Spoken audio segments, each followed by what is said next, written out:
HarperCollins presents Christmas at Butterfly Cove by Sarah Bennett. Read by Rachel Bavidge. Chapter 1. Nee Thorpe stared at the brown oblong of modelling clay sitting on the workbench in exactly the same spot she'd dropped it 2 hours earlier. The tactile material had always been her favourite medium to work with, but these days the earthy scent of damp clay did little more than bring bile to the back of her throat.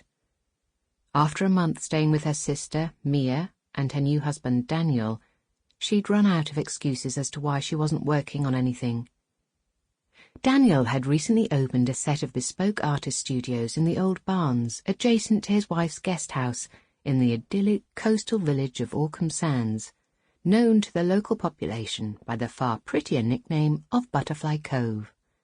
They were still taking regular bookings, even this late in the season, with sun worshippers giving way to the hardier walkers, who wanted to make the most of the outdoors before winter set in and kept them closer to home.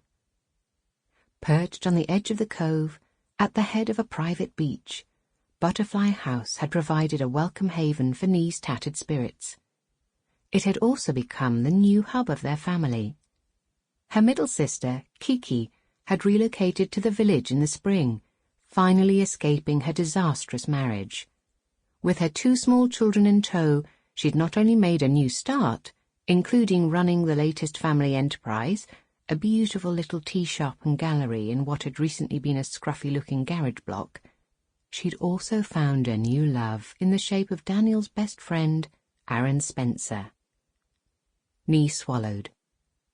She should be thrilled Kiki had found happiness with someone who would finally treat her in the way she deserved, and in truth she was.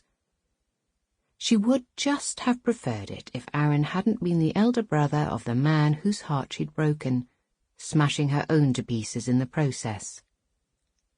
Desperate for a distraction, anything to avoid the lump threatening to choke her every time her eyes strayed to the formless block of clay on the work table, Nee rinsed her still clean hands at the sink, then pulled the studio door shut behind her. Soft music drifted from the open door of the space next door, accompanied by a deep baritone hum, which was enough for her to identify the occupant. Bryn was a broad-shouldered, softly-spoken car mechanic, who also produced the most delicate, ethereal watercolours she'd ever seen. He was staying for a week and appeared to be relishing the calm serenity of the cove. Not wishing to disturb him, or to be caught up in any awkward discussion of what she was working on, or wasn't working on, as the case may be, she tiptoed past his door, then hurried down the corridor to escape onto the gravel driveway which separated the barns and the house. A quick glance towards the tea shop put paid to her hopes of drowning her sorrows in a cup of tea, and she checked her watch. If she was quick, she might still catch up with Mia and Kiki in the kitchen. Tuesday was turnaround day at the guest house, and in addition to running the tea shop, Kiki helped out changing the beds and cleaning the rooms. Opening the back door, she paused to toe off her shoes and caught their familiar voices deep in discussion over arrangements for Aaron's upcoming birthday. Circumstances had led to her middle sister and her 2 children sharing a nearby cottage with Daniel's best friend. After a shaky start, the 2 had finally admitted to feelings that were obvious to everyone around them, and they were a picture of domestic bliss. The kids adored Aaron, and it sounded as though they wanted to throw him a surprise party. "It's such a sweet idea, especially when you think they came up with it themselves. I just wish things weren't so awkward with, you know." Awkward. Nee stopped short at the word, her call of greeting frozen on her lips. Heart dropping with a knowing premonition, she waited anxiously for Mia's response. "I know."